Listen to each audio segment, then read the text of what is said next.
ಇದು ಪುರಾಣ ಆರಂಭವಾದ ಇಲ್ಲಿಗೆ ಮೊದಲಿನ ಸಾಧನೆ ಒಂದು ಕಾಲಗಳ ಪೂರ್ಣವಾಗಿ ಪ್ರೊಫೆಸರ್ ನೀಲಕಂಠ ಮಠ ಅವರು ಛಲದ ಸುತ್ತಮಲ್ಲ ತಾವು ಕೈಗೆತ್ತಿಕೊಂಡ ಕಾರ್ಯಕ್ಕೆ ಎಷ್ಟೇ ಅಡ್ಡಿ ಆತಂಕಗಳು ಎಡರುಗಳು ಎದುರಾದರೂ ಜಗ್ಗದೆಯೇ ಕುಗ್ಗದೆಯೇ ಆ ಕಾರ್ಯವನ್ನು ಸಾಧಿಸುವ ಅವರ ಛಲ ಸ್ವಭಾವಕ್ಕೆ ಈ ಸಮಾರಂಭವೇ ಸಾಕು. ಸುಮಾರು ವರ್ಷಗಳ ಹಿಂದೆ ಅವರು ನಾನು ಒಂದು ಪ್ರಸಂಗದಲ್ಲಿ ಕುಳಿತೆವು.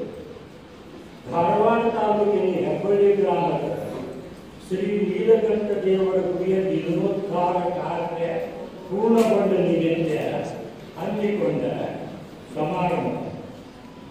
ಆಗಿನ್ನೂ ಈ ಪುರಾಣ ಹಸ್ತಪ್ರತಿಯ ರೂಪದಲ್ಲಿಯೇ ಇತ್ತು. ಯಾರೂ ಅದನ್ನು ಮುದ್ರಿಸಿ ಪ್ರಕಟಪಡಿಸಿರಲಿಲ್ಲ. ಸಂಪಾದನೆಯ ಹೊಣೆಯನ್ನು ತಾವು ಹೊರುವುದಾದರೆ ಈ ಸಾಹಸ ಕೈಯ ಹಾಕೋಣ ಎಂದಾಗ ಅವರು ಸಂತೋಷದಿಂದ ಒಪ್ಪಿಕೊಂಡರು. ನಮ್ಮಲ್ಲಿ ಒಂದು ಪ್ರತಿ, ಅವರ ಮನೆಯಲ್ಲಿ ಒಂದು ಪ್ರತಿ ಹಸ್ತಪ್ರತಿಗಳು. ನಾವು ಅವರು ಕೂಡಿಕೊಂಡು ಬೇರೆ ಬೇರೆ ಕಡೆ ಸುತ್ತಾಡಿ ಹಸ್ತಪ್ರತಿಗಳ ಸಂಗ್ರಹ ಪ್ರಯತ್ನವನ್ನು ಮಾಡಿದರು.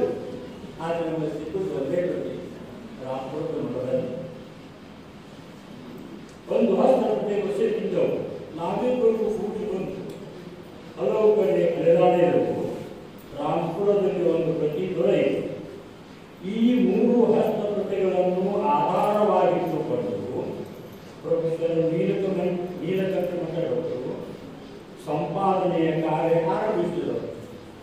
ಮುಂದೆ ನಾನು ನಿವೃತ್ತಿ ಹೊಂದಿದ ಮೇಲೆ ಧಾರವಾಡಕ್ಕೆ ನೆಲೆಸಲು ಹೋದೆ. ಧಾರವಾಡದಲ್ಲಿ ಅವರ ಸಂಬಂಧಿಕರೊಬ್ಬರು ತೀರಿಕೊಂಡ ಪ್ರಸಂಗದಲ್ಲಿ ಭೇಟಿಯಾದಾಗ ಸಂಪಾದನೆಯ ಕಾರ್ಯ ಪೂರ್ಣಗೊಂಡದ್ದು ತಿಳಿದು ಬಂದಿತು. ಆದರೆ ಹತ್ತರಲ್ಲಿ ಬೇರೊಬ್ಬರು ಈ ಪುರಾಣವನ್ನು ಸಂಪಾದಿಸಿ ಪ್ರಕಟಣೆಗೊಳಿಸಿದ್ದರು.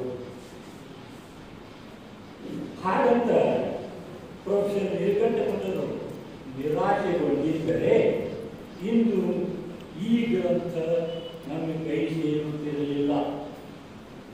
ಸಂಪಾದನೆಯ ಜೊತೆಗೆ ಪ್ರಕಾಶನದ ಹೊಳೆಯನ್ನು ಹೊತ್ತು ತಾವು ಕೈಗೊಂಡ ಕಾರ್ಯವನ್ನು ದರಗಾಣಿಸಿಯೇ ಬಿಟ್ಟರು. ಅದಕ್ಕೆಂದೇ ನಾನು ಹೇಳಿದ್ದು ಪ್ರೊಫೆಸರ್ ನೀಲಕಂಠ ಮಠರು ಛಲದಂತ